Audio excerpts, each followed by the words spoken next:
36 as soon as the Minister is in situ.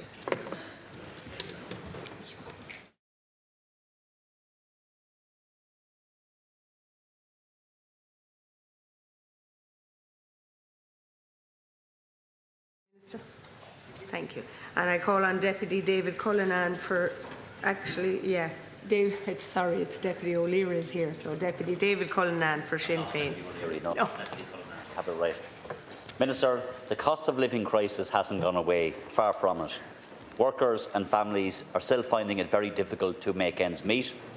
People face extortionate bills and prices right across the board, and for many it's never ending. It's runaway rents, childcare fees, the cost of a second mortgage, cost of the weekly shop and insurance costs. Perhaps where households have come under the most pressure is when it comes to rip-off electricity and gas prices. Over the last number of years, families have been hammered by a barrage of sharp increases in energy costs. They've just gone up and up, Minister, to the point where households in this state pay the second highest electricity prices in the EU. And this morning, unfortunately, there is more bad news for those households. An internal briefing document to the Government from the Department of Energy and Climate shows that the energy rip-off is going to continue for 5 more years, that workers and families will continue to face increased electricity and gas prices every single year for the next 5 years. And as usual, big energy companies will enjoy more bumper profits, while ordinary workers and families already under enormous pressure get squeezed even further. The report goes on to advise, Minister, that households will need support from the Government to meet these hikes, because households can't take any more, Minister. As the briefing to your Government notes, gas bills are already 90% higher today than they were at the start of the crisis. Electricity bills are 61% higher. And what does that mean for people's pockets? It means that on average, people are paying a whopping $1,779 a year for electricity and $1,503 a year for gas. Is it any wonder that families in Ireland are being forced into energy poverty? We have hundreds of thousands of families in arrears. And let that sink in, Minister. What does that tell you as Minister? What does that tell the Government? Well, it tells me and it tells many people watching that people are finding it harder and harder to pay these extortionate prices. How on earth are people supposed to afford the increases that are coming down the tracks, Minister? You need to answer that question. The Government needs to answer that question, because there are struggling families, the length and breadth of this country, in despair this morning, and they don't have the answer, and they certainly don't have the means to pay for more increases. Incredibly, this briefing flagging further rip-off hikes in energy bills and calling for government supports for households was provided to the Government in January. Yet your Minister, Jack Chambers, came out last month and announced to those same struggling families that there will be no more energy credits, despite being briefed that energy bills will continue to increase over the next 5 years. That's deeply cynical. I talk to people every day in my constituency, as I'm sure many people do, who tell me that they cannot keep up with their bills, that their lives are getting tougher, that they are struggling to get by every single day, every single month, doing their best, but they need support. And I'm sure everybody in this House meets people with similar experiences. Their concerns matter, Minister. Their lives matter. Their worries matter. The Government can't keep talking about what it's done in the past, which is what you do and reach for when we raise these very serious issues. People are being hit by these bills now, today, and it's hurting them big time. If they are facing long-term energy price hikes, Minister, then they need long-term support. So, Minister, I'm asking you, do you now accept that the Government has to step up to the plate? Will you continue to provide support for people to meet their energy bills? And will you assure householders today that you will come forward with measures that will provide relief to all of those families who are in desperate situations? Thank you, Deputy Cullinane. Thank you very much, Deputy. Thank you, Cancóla. The Government and all of my colleagues on this side of the House absolutely understand the consequences of the uncertainty of the world that we are now in, and what that means for households and for businesses. We see a world that has become more dangerous, a world that has become more volatile and full of uncertainty, and we in this side of the House are absolutely aware of the concern, of the anxiety that is causing to many within our country. Whether you're a small business trying to keep a job, whether you're a household worried about will they be able to pay their bills or keep their home in the future. I see that in the eyes of my constituents. All of us see that in the engagement that we have with those that we serve across the length and breadth of our country. This, of course, is most manifest when we deal with the cost of living and the impact that increased bills are having on very many at the moment. In terms of what the government is currently doing in relation to this, we have to look at what we can do to prevent the impact of cost of living on households and businesses, and then the support that we can make available in the future. What we are already doing, for example, is the measures that we have in place in relation to the retrofitting of homes. €230 million invested in this scheme last year, helping over 7,000 homes. In the last 2 years, we've seen 129,000 energy upgrades to homes across our country, and this year's budget alone has €280 million set aside the Warmer Home Scheme, which is an 11-fold increase in that funding versus where we were a number of years ago. In addition to what we can do to prevent, to mitigate these kind of cost increases, which will be difficult, we also want to look at the regulatory model that we have here in Ireland, and that is why the government has laid out our commitment to assessing the role of the Commission of Regulation of Utilities within our country, the CRU, and looking at the role that affordability and competitiveness has to play within their mandate. But as we face into these kind of challenges, they will be made no easier and they will be made no less difficult for so many by adding to this an air of dishonesty or adding to this an air of cynicism regarding what a government or indeed what any politician can do. It is precisely because we are in difficult and volatile times that the government needs to do two things. Firstly, recognise what that means for those that we are privileged to serve, and we do, and look at what we can do in a way that can help, which is why Minister Chambers was right. And Minister Chambers and I and the government are very clear on what we can do and want to do in relation to this. I can't stand here in front of the House today and say that the level of payments that we've made available over the last number of years, that can become the norm. Those payments were made available at a time in which inflation was 5, 10, 15%. They were made available across a world that is very different to today. So that kind of level of payment is something that if we begin to normalise, if we say it's going to be available year after year, of itself runs the risk of creating difficulty to our country, to our economy in the years ahead.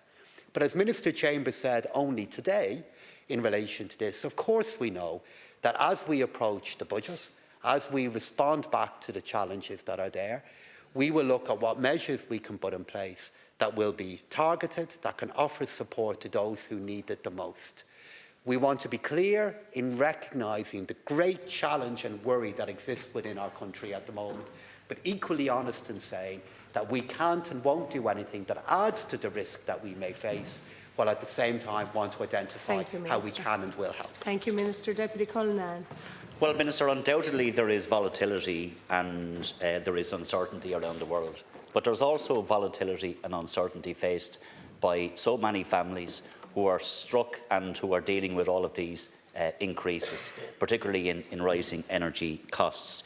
You say, Minister, that you can't take to your feet and say to people with all credibility that we will continue with the supports that were previously put in place. And you say that knowing that price increases are on the way. But what you haven't said is that during the course of the election campaign, your party leader, of course, was well able to stand up and commit during the course of that campaign to cut electricity prices. So during the election campaign, you had one story for those struggling householders that will cut energy costs. Now you're coming in knowing and being told by the experts that energy prices are going to go up, that you're going to cut the supports for those families, roll back on supports for those families, and it's simply not good enough, Minister. What are people faced with? 5 more years of increases. They see bankers' bonuses go up, they see bumper profits for these companies, and they see a government who's going to throw all of those families under the bus. Minister. Well, of course, it's interesting you should bring up the election, because you're representing the most unsuccessful opposition party in Europe at the moment. Yep. You are the only opposition party that managed to go into an election at a time prices were high and lose votes. You lost votes. And the reason why you lost votes is because the people of Ireland knew that the economic policies that you were bringing forward were not credible. If you promise everything, you were for nothing. You were so true at that time. And Count Corla, I've noticed the trend that Sinn Féin have now, where they grow unhappy when I interrupt their heckling. But that won't deter me, and it won't deter the government from doing two things. Firstly, Count Corla, from calling out the fact that your economic policies, your solutions were seen through. Where would we be now if we had followed your policies and be entering into this scenario with the government borrowing with jobs at risk? That's what you offered. It was seen through. And as I said, Count Corla, despite the best efforts of the Sinn Féin opposition, the government will be honest in how we can help. But what we will not do, Count Corla, is do so at the expense of honesty that is needed at a time in which the country, in which Europe is facing new challenges and new risks. Respect the chair, please. Thank you, Deputy Marie Sherlock. Thank you, deputies. Respect for your colleague. Deputy Marie Sherlock. Minister, or Ceann Comhairle, pronoun. Minister, I hope we can both agree that we need more GP care in this country, and in particular in Dublin's north inner city, in the constituency we are both elected to represent. My question to you today is, what are you going to do as Minister for Finance to stave off the closure of the GP Care for All practice in Summerhill in Dublin 1? As you and I know, this GP care practice is run by a medical charity. It directly employs GPs simply because no one else has been willing to set up a GP practice there, simply because the partnership model of privately owned GP practices would not work there. And the double taxation issue with regards to the GP practice arose in early 2024. It's been already well aired, and the reality is in 2025 we've had no progress. We've had unworkable solutions from the Department of Health. Two of those solutions vetoed by the HSE. We have a farcical situation where the HSE has paid for legal and accountancy advice to be given to the Department of Finance. And we've heard nothing back from your department, the department that instigated this mess in the first place. Former Minister for Health Stephen Donnelly went on RT's primetime last November in the middle of the election campaign and said, no way are we going to let this practice close. He went on to say, not only is it not going to close, but we are going to use it as a pilot and open a practice in Finglas. So, Minister, what is happening here? The 5 GPs are telling us that they cannot stay open past June if the double income tax payment issue is not resolved. And if it does, the impact will be devastating, not only for the 2,600 patients of that practice. This isn't just about Summerhill. It is about Finglas, where we've got 14 GPs on the GMS scheme in Finglas East and 0 GPs in Finglas West. It is about the dire shortages that we see right across this country in terms of timely access to GP care. And it's about the impact of these shortages, the delayed diagnosis, the deterioration of people's conditions, the increased hospitalisations, the premature deaths. The reason we have these shortages is because of the private system of GP care in Ireland. Time and again, when we talk to trainee GPs, they tell us they want to work as clinicians. They don't want to set up their businesses. And yet, at the moment, the only way that we can ensure GP care in some of the most socially deprived parts of our communities is for the HSE to recruit directly or to let medical charities continue in operation. Minister, we need to join the dots here. Even the Lancet this week pronounced on how we need to change. They devoted a whole editorial to their March edition on how Ireland is an outlier with a private system of GP care, how our inaccessible primary care system places tremendous strain on hospitals, how this is a political choice. I have to say to you, Minister, that this is a double taxation issue. The buck stops with you. So I'm asking you now, Minister, what you're going to do to save this medical charity and other medical charities around this country. So thank you, Deputy, for raising an issue that I am familiar with, and I want to in particular recognise the work that GP Care for All have done and their person who's at the heart of it, Amanda Farrelly. I was actually hoping to meet them myself tomorrow, but another government commitment has got in the way. But I'm well aware of the importance of the work they do and the value of the service. And while I do very much welcome and acknowledge your right to raise this here, Deputy Maria Sherlock, points like you making that the Department of Finance are at the heart of this mess, I think do disservice to the complexity of this issue, and I hope a bipartisan approach to try and correct it and play a role in it. You, I know, are aware that the HSE do want to recruit GPs who can work directly for the public service.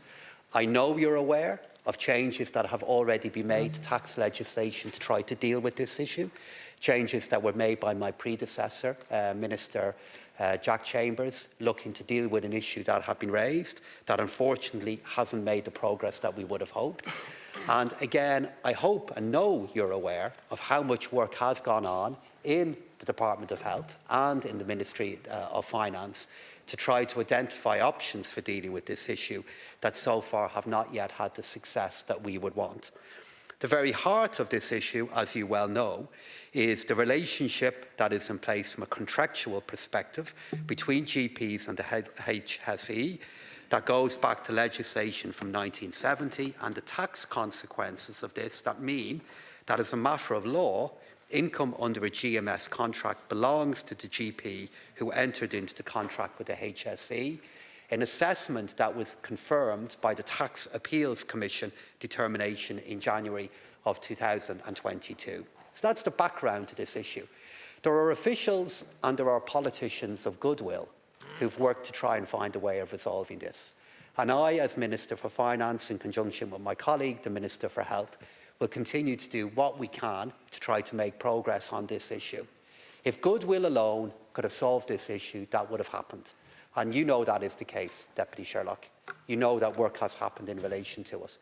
And myself and Minister McNeill will prioritise this issue. We will look at the options that are there. And certainly from a tax perspective, I will engage on this issue and see if steps can be put in place. I look at the progress that we have made in opening up a primary care centre on Summerhill, what that means for those in Sean O'Casey Avenue, for the surrounding communities, the difference that is making in a health perspective. And I look at the great work that these GPs are doing, who you are raising this issue on their behalf, and I know the impact, the role that plays in supporting the health of their patients. So we're going to do our very best on this issue, and I thank you for raising it, Deputy Sherlock, 1 minute. Yeah, thank you, Minister. And Minister, I think there's obviously goodwill on all our part towards the practice, but what I'm not hearing today is a sense of urgency with regards to the situation. And we have the chair and we have the practice manager here in the public gallery today, and they're waiting to hear answers from you. The reality is that of the 2,600 patients in this practice, they're some of the most vulnerable people, as you and I know, in our community. This practice is turning away 10 to 15 patients per day. The stalemate at the moment is preventing the opening up of a further list in this community. So there's people currently not accessing GP care at all, and with regards to the plans in Finglas and other parts of the country. So I'm asking you, Minister, to bring a sense of urgency to this. The reality, as we understand it, is that the changes that were instigated in the 2023 Act were designed to try and tackle corporates taking over private GP practices, and as I understand it, they're actually managing to, they found a loophole, and yet the people not who shouldn't be affected by this, the medical charities, are being affected. That's wrong. So Deputy Sherlock knows we're treating this issue with urgency. You know that. You know the Minister is. You've acknowledged that to me. You know we are working on it. You do the issue a disservice by suggesting otherwise. Please acknowledge, as I have done, that if this was an issue that was simple, that could easily be dealt with, we'd already have done so. What we have acknowledged here is this is a complex issue, and unfortunately that complexity means that a group of deeply committed healthcare professionals who have decided to provide services in communities that you and I are lucky enough to represent are now facing the vista of them not being able to continue that work, and those who are suffering or could suffer from that is the health of those that we are doing our best to stand by. What I've done is outline the work that has already happened with regard to this, Deputy, which I know you're aware of. We have put in place different options to try to resolve the issue, but I know they're not leading to the outcome that I want. Thank you, if I Minister. was in a position to outline a detailed solution to this today, that detailed solution would now be implemented. Thank you. Deputy And what we Brian will Stanley. do is Thank you, continue Minister. to work on this issue, Count Corder, Deputy Brian and do our Stanley. best to find the solution to it. Thank you. Deputy Brian Stanley. Thanks, Count Corder. Minister, the issue I'm raising, which is the issue of staffing of child and disability network teams across the country. I have replies here from the HSE that says that between 22 and 29% of posts are vacant. In Laois, I can tell you that there's posts where there's 100% vacancy and 67% vacancy. In Laois, it's a chronic situation regarding the staffing. Network 12, which covers most of the county, the figures for this are absolutely shocking. And I'll just give you a flavour of what they are. Occupational therapy, 33% staffed, 67% vacant. Speech and language, 46% staffed. Physiotherapy, 50%. And these are the three critical disciplines, as I understand it, for children who are on the autism spectrum. And if you go down to therapy assistants, zero levels of staffing. Dietetics, zero. Behaviour therapists, incredibly, zero. And I'm raising this with you on behalf of parents who have, who are at their wits' ends on this issue. The children who badly need services, who have autism, who have ADHD, dyspraxia, or a range of other disabilities, the services are not there. These children are missing out on assessments, therapies, and crucially on care at a crucial stage in their development. And we all know that children with special needs require the early interventions. Early interventions equals better outcomes. Late interventions or no interventions leads to huge problems later in life and leads to huge problems for families, and the children don't go on to live the full lives that they should. It's putting enormous pressure on families, so parents, including those who can't afford it, are going private for assessment, and in some cases they're borrowing thousands of euros. Sometimes that's from the credit union, sometimes it's from family and friends, but sometimes it's from money lenders. Voluntary organisations such as Laois Shoffley Families for Autism try to plug the gap. A voluntary organisation tried to plug the gap for some families and provide whatever services they can out of their limited resources. But they can only do a small percentage of what is needed. So there are gaps in services, and this isn't a new problem, Minister. It's longer. The problem is older than this House, or the time that I'm in this House, I should say. And going back to when I was a county councillor, this has been coming up with me for the last nearly 3 decades. This problem, way back into the 1990s. But it's a particular problem in Laois, the fact there's only a third of OT posts filled, and some of the other ones they outlined, and the fact that some posts have no staffing whatsoever. I know it can't be fixed overnight, and it means increasing the pipeline. But what I want to know is what's being done by government to do that, to increase the workforce supply pipeline. We can't flick a switch, I understand that. Thank you, Deputy So Minister. thank you, Deputy. And as you began with your contribution, can I begin with mine by acknowledging the huge anxiety and distress that families can face when we see young girls and boys with additional needs, who need additional support, who have the differing conditions that we want to make a difference to, what that does to them for their start in life, and what that does to their families, to their mums and dads who are trying to get the support that they want to give to their son and daughter when they know they need it.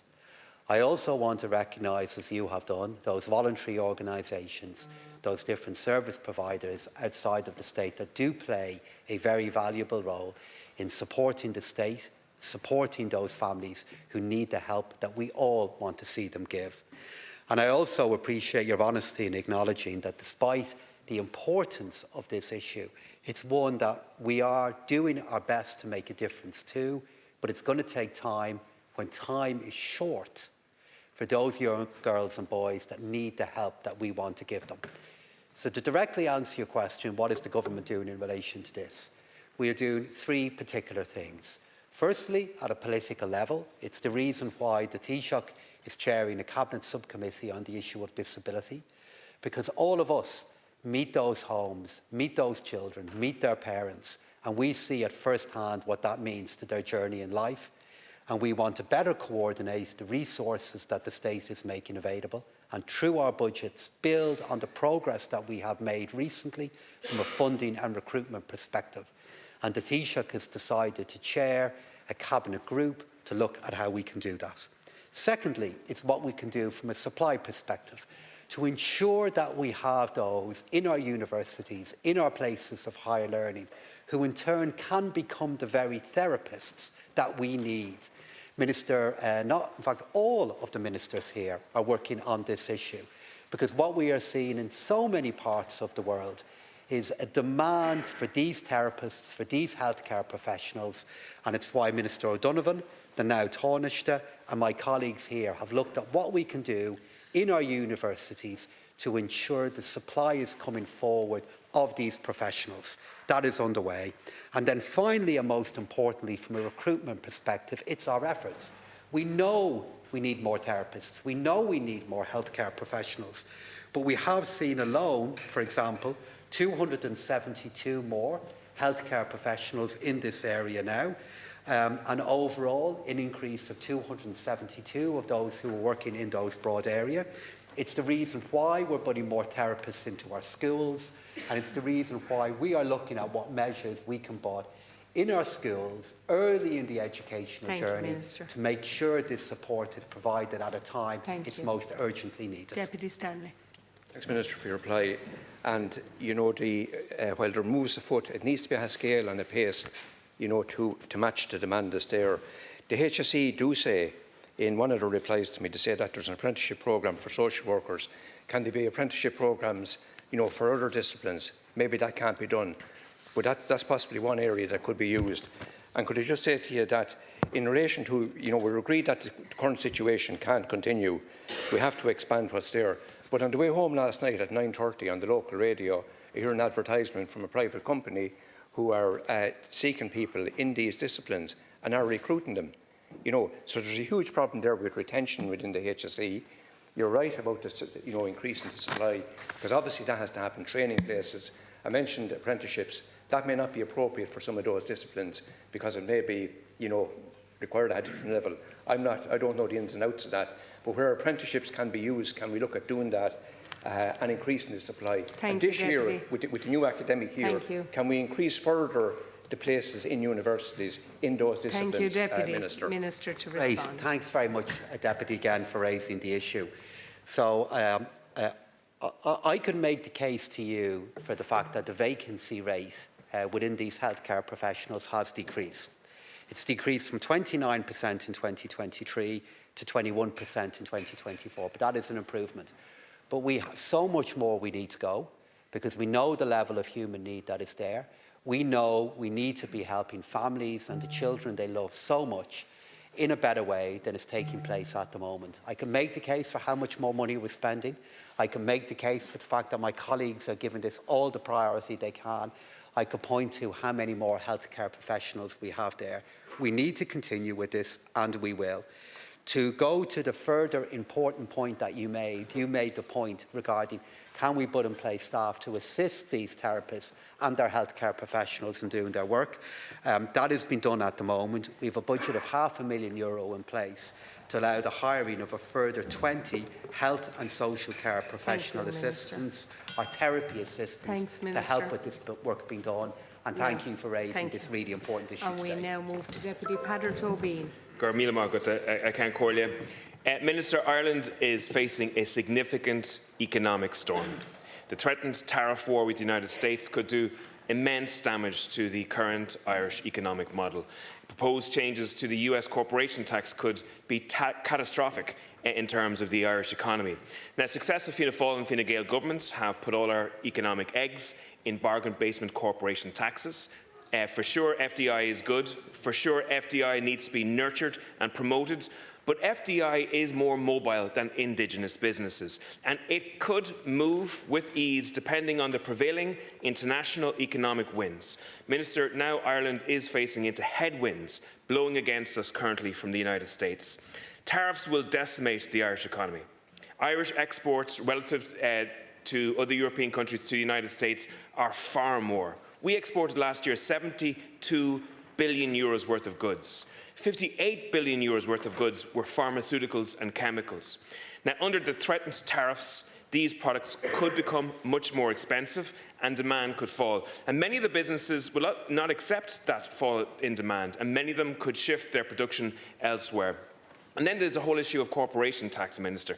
A significant change to US corporation tax could actually gut the taxation system in this country. It would create a huge hole in our budget. It could lead to a situation where we have to cut public services, cut infrastructural spend, and maybe even increase taxes in this state. So Ireland is looking at potentially a fall in jobs, an increase in taxes, and a fall in GDP. I don't think Ireland has seen a potential economic shock such as this for at least 2 decades. The actual austerity word could actually be discussed in this chamber again if the US proceed with this particular tariff war. Now, one of the things that amazes me so much is that there's so little being done in relation to this potential economic existential threat by this government. In actual fact, this bubble has spent more times fighting a speaking rights battle in relation to government supporting TD's speaking time than it has actually developed a system to help in relation to this. I asked the Minister for Finance a couple of weeks ago what had he done, who had he engaged with in terms of senior US administration to mitigate the potential damage as a result of a tariff war. And the Minister says that he has no responsibility to the Chamber in relation to answering such a question. I couldn't believe it. This morning, the Minister for Finance was on Morning Ireland, in which he was asked, what is the strategy of the government to deal with trying to persuade the US not to proceed with tariffs against Ireland? And his answer basically was that we have to show that there is a reciprocal relationship of benefit between the two countries. That is hardly enough, Minister, in relation to this. Thank you, I'm asking you, what engagement have you had Deputy, with the senior US administration? What engagement has the Taoiseach and the Taoiseach had with the US administration in relation to trying to mitigate against the damage of a tariff war? Well, you see, the veil has slipped for a second time when it comes to A2 on jobs within our economy. It's not so long ago I was in this chamber when you referred to people who were working for large employers as transitional jobs. And here today, you now refer to corporate tax profitability and receipts as bargain basement. So I would invite you to walk into the large employers and your constituents who are working in them and tell them that the efforts that they are putting in are bargain basement and the taxes that their work is creating is bargain basement as well.